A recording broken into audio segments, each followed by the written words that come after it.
Hello guys, அனைவருக்கும் வணக்கம். இப்போ நம்ம பார்க்க போகிறது மலேசியாவில் இருக்க முருகன் டெம்பிள், அதாவது பட்டு கேவ் அப்படின்னு சொல்லுவாங்க. நம்ம பத்துமலை முருகன் அப்படின்னு சொல்லுவோம். இதுதான் என்ட்ரன்ஸு. இப்படி தான் உள்ளே வரணும். நீங்கள் பாருங்கள், பக்கத்தில் வர வர சூப்பராக இருந்துச்சு. அதுவும் இந்த விடிய காலையில் இந்த வெளிச்சத்தில் இது லைட்டிங்கோடு பார்க்கும்போது இன்னும் சூப்பராக இருந்துச்சு. இது 6 மணிக்கு நாங்கள் ஷூட் பண்ணிக்கிட்டு இருக்கோம். இதுக்கு நான் எப்படி வரணும்னு நான் சொல்கிறேன். மலேசியாவில் நீங்கள் எங்கே இருந்தாலும் இந்த இடத்துக்கு வரும்போது 6 மணிக்கெலாம் இங்கே இருக்கிற மாதிரி வந்துடுங்க. ஏன்னா இது வந்து கூலிங் எல்லாம் இருக்காது. பயங்கரமாக வெயில் அடிக்கும், பயங்கரமாக காந்த ஆரம்பிச்சிடும்.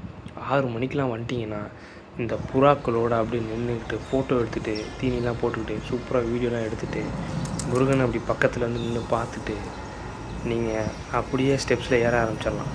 என்னடா இவ்வளோ சீக்கிரம் வர சொல்கிறானே, நம்மளால் பசி தாங்க முடியாது அப்படின்னு நீங்கள் நினைக்கலாம். அந்த கவலையே தேவையில்லை. கீழே அவ்வளோ ரெஸ்டாரண்ட் இருக்கும். அது நம்ம ஊர் ஃபுட் எல்லாமே கிடைக்கும், சேம் ப்ரைஸ்லேயே கிடைக்கும். என்ன தண்ணி மட்டும் காசு கொடுத்து நீங்கள் வாங்கணும் அதிகமாக. அது முடிஞ்ச வரைக்கும் தண்ணி கொண்டு வந்துடுங்க. மலேசியா பொறுத்தவரை எல்லா இடமே இப்படி தான். இந்த முருகன் சிலையோட ஹைட்டு 140 அடி உயரம். பார்க்க ஜெயஜாண்டிக்காக பயங்கரமாக இருக்கும். இந்த ஸ்டெப்ஸு 272 ஸ்டெப்ஸு. பக்கம்லாம் இருக்காது, தூரமாக தான் இருக்கும். ரொம்ப கஷ்டமாக தான் இருக்கும். பொறுமையாக ஏறுங்க, எந்த அவசரமும் கிடையாது. ஏன்னு அப்புறம் சொல்கிறேன் உங்களுக்கு, ஓகே? அப்படியே பொறுமையாக எல்லாம் ஏறிட்டு வியூவெல்லாம் என்ஜாய் பண்ணிவிட்டு வந்தீங்கன்னா இதுதான் என்ட்ரன்ஸ். பார்க்க பயங்கரமாக இருக்கும், சூப்பராக இருக்கும். அப்படி நின்று மேலே அனர்ந்து நல்லா பாருங்கள், பொறுமையாக பாருங்கள். இது மார்புளாக கிரானைட்டாக இல்லை சுண்ணாம்பு மலையான்னு தெரில, நல்லா வெள்ளை வெள்ளையாக இருக்கும்.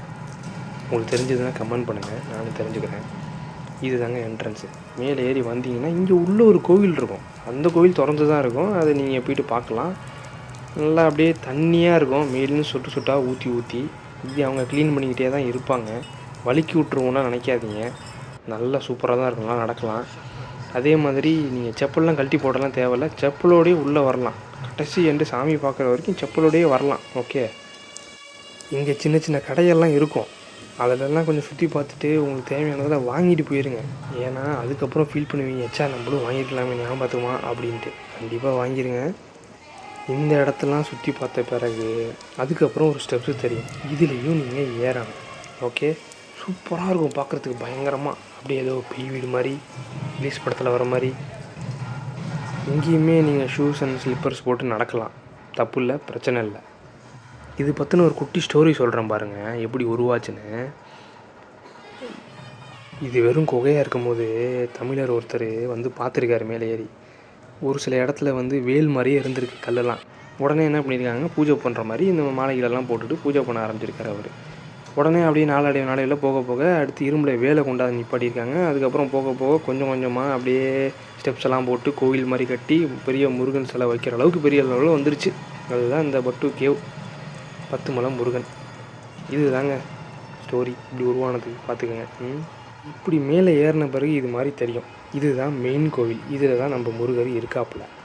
இந்த இடத்துல செப்பலை நீங்கள் கழட்டி வச்சுக்கோங்க, உள்ளே உட்காந்துக்கோங்க. எப்பொழுதும் பூஜை நடந்துகிட்டே இருக்கும். நிறைய பேர் வந்து அன்னதானம்லாம் பண்ணுவாங்க, அதையும் நீங்கள் சாப்பிடலாம்.